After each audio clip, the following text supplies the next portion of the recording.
అస్సలాము అలైకుం వరహమతుల్లాహి వబర్కాతుహు. బక్రీద్ ఈ పేరు వినగానే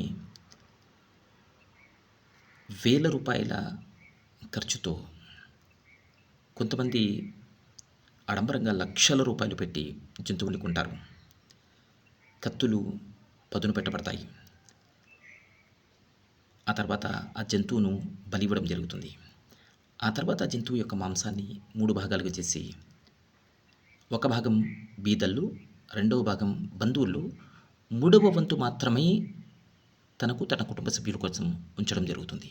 కానీ బక్రీద్ పండుగ యొక్క ఉద్దేశం కేవలం ఒక జంతువును బలి ఇచ్చి ఒక వంతు మాత్రమే తన వద్ద ఉంచుకుని రెండొంతులు పంచడం ఇది మాత్రమే కాదు. నిజానికి ఇది ఒక అద్భుతమైనటువంటి మానవ సేవే. కానీ బక్రీద్ పండుగ యొక్క అసలు ఉద్దేశాన్ని మనం అర్థం చేసుకోవాల్సి ఉంది. ఒకవేళ ఈ జీవులను వధించడమే బక్రీద్ పండుగ యొక్క బృహత్తర ఉద్దేశం అని అనుకుంటే మనం పొరపాటు పడుతున్నట్లే. దశాబ్దాలుగా, శతాబ్దాలుగా మన మనసులో కూడుగట్టుకొని ఉన్నటువంటి కుల, మత, జాతి, వర్గ, భాష, ప్రాంత ప్రతి అహాన్ని కోసి దాన్ని చంపివేయాలి. నేను అనే భావనను, నేను అమితంగా ప్రేమించే ఈ భావనలను, ఈ ప్రతికూల భావనలను నేను వధించి నేను ఒక మానవోత్తముడిగా మారిన రోజు బక్రీద్ యొక్క బృహత్తరమైనటువంటి ఈ సందేశపు ఈ పండుగ యొక్క నెరవేర్పు జరుగుతుంది. ఈ విషయాన్ని మనం ఖచ్చితంగా గుర్తుపెట్టుకోవాలి. పరమప్రభు అయినటువంటి అల్లాహ్ తన అంతిమ దైవ గ్రంథంలో ఇదే విషయాన్ని నొక్కి చెప్పాడు. సూరతుల్ ఆలి ఇమ్రాన్, ఇది దివ్య ఖురాన్లోని 3వ సూర.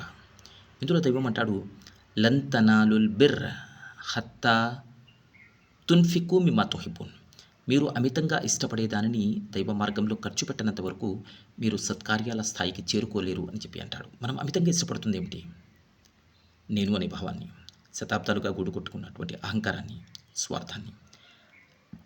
ఈ ప్లేస్లో మనం స్వార్థం కాదు ప్రేమను, ద్వేషం కాదు త్యాగాన్ని, ఒకవేళ మనం ఈ సులక్షణాలను అలవాటు చేసుకోగలిగితే మనలో ఉన్నటువంటి స్వార్థము, ద్వేషము, పగ, ప్రతీకారాలను కోసి వధించి ఒకవేళ ప్రేమ, త్యాగము, నైతికత లాంటి గుణాలు అలవర్చుకున్నట్టయితే నిస్సందేహంగా రంజాన్ మరియు బక్రీద్ పండుగల ఉద్దేశాలు నెరవేరినట్లే. కాబట్టి ఈ బక్రీద్కైనా మనం మనలో ఉన్నటువంటి స్వార్థాన్ని వదిద్దాము, ప్రేమను పంచుతాము. సమాజంలో ఈ ఖుర్బానీతో పాటుగా, జంతు ఖుర్బానీతో పాటుగా దైవ సామీప్యం పొందడానికి మనలో ఉన్నటువంటి ఆ చెడు భావాల్ని దూరం చేసుకునేందుకు ప్రయత్నం చేద్దాము. విశ్వప్రభు అయిన అల్లాహ్ మనందరి హృదయాలను ఆయనకు సమర్పించుకునేటువంటి సౌభాగ్యము ప్రసాదించుగాక. అస్సలాము అలైకుం వరహమతుల్లాహి వబర్కాతుహు.